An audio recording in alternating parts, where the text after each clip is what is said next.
The movie begins with the eldest daughter of a local butcher. Fan Chang-Yu had dedicated her entire life to mastering her father's trade.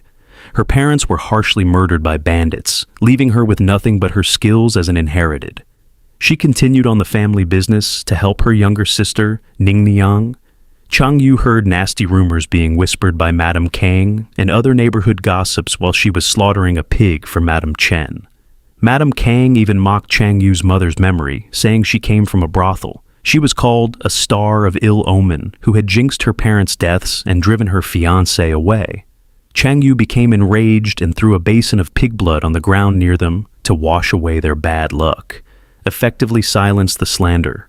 Later that evening, Chang-Yu met an unconscious man in a snowbank while walking home through a heavy snowfall. She carried the man home, convinced that her mother's spirit was guiding her to save him. Their neighbor, Madame Zhao, was concerned that allowing a foreign guy into the house could ruin Chang-Yu's reputation, and she advised bringing him to her home instead, and went to fetch her husband, Uncle Zhao, a local physician. Before leaving, she gave Ningniang strict instructions to watch the injured man, and made it clear that Chang-Yu and the stranger must not be left alone together. But the man's condition soon worsened. His wounds began bleeding heavily again, and Chang-Yu feared he might die before the doctor returned. Remembering a previously prepared treatment, she prepared an entire packet of medicine and began feeding it to the man. When Uncle Zhao finally came, he was shocked to see she had used the whole quantity. Noting that the amount was meant for a huge donkey, not a human, he worried the man could die as a result of the overdose, although he admitted that the medication helped to stop the bleeding. While out getting groceries, Chang-Yu was challenged by Madame Song, the mother of her former fiancé, Song Yan.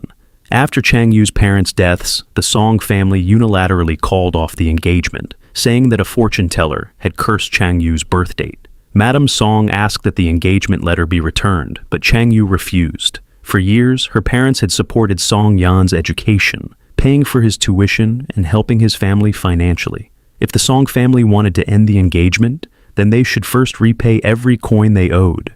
Soon after, Song Yan joined them on the pretense of filial piety, saying he was unable to challenge his mother. Chang-Yu saw straight through him, calling him and his mother ungrateful white-eyed wolves, and saying that money was the only way to settle their differences. Back at home, the injured stranger finally regained consciousness. He introduced himself as Yan Zheng and claimed he had fled from the war in Chongzhou, describing himself as a lonely wanderer with nowhere to go. In reality, he was hiding the truth. His real name was Jade, a powerful nobleman trying to conceal his identity from dangerous enemies. Chang-Yu, however, knew nothing of this. Chang-Yu misunderstood his formal phrasing and assumed he was referring to a stepfather. When he started coughing, she tried to help by pressing his back, but her butcher's strength was so strong that she accidentally caused him to cough up blood. Chang-Yu was horrified. Convinced she had just caused his death, she panicked. Together with Ningniang, she began preparing for the worst. They even carved a wooden funeral tablet for him and debated whether they should buy a coffin or simply dig a hole outside. Uncle Zhao finally arrived and urged them to throw away the funeral items. He said that Yan Zheng had a strong constitution and that coughing out the congealed blood had actually healed his internal ailments and saved his life. However, he told Chang-Yu that the expense of his ongoing recovery would be high. To save the man, Chang-Yu went to a pawn shop and sold her mother's silver hairpin. She used the 2 tiles of silver she received to buy 2 fresh pigs and restart the Fan family meat shop.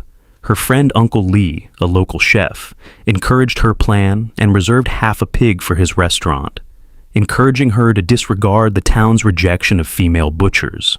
The peace was soon broken when government forces went door to door looking for refugees to forcibly join in the Vanguard Corps, also known as the Death Squad. Yan Zheng, who lost his travel permit and identification, was in danger of being seized. Chang-Yu hides him behind the house, under a pile of firewood in the pig pen. When the squad leader arrived and saw a blood-stained cloth, Chang-Yu calmly stated that it was simply a rag used to clean her butcher's tools. To further confuse the soldiers, she instructed Ningniang to pretend they were playing hide-and-seek. One soldier attempted to check the pig pen, but was horrified by the odor and sight of pig offal. After the troops left, Chang-Yu hurried outside and removed the firewood. Yan Zheng slowly climbed out of hiding, deeply relieved. That's it for today's video, but the story doesn't end here. To be continued in the next video, make sure you hit subscribe so you don't miss it.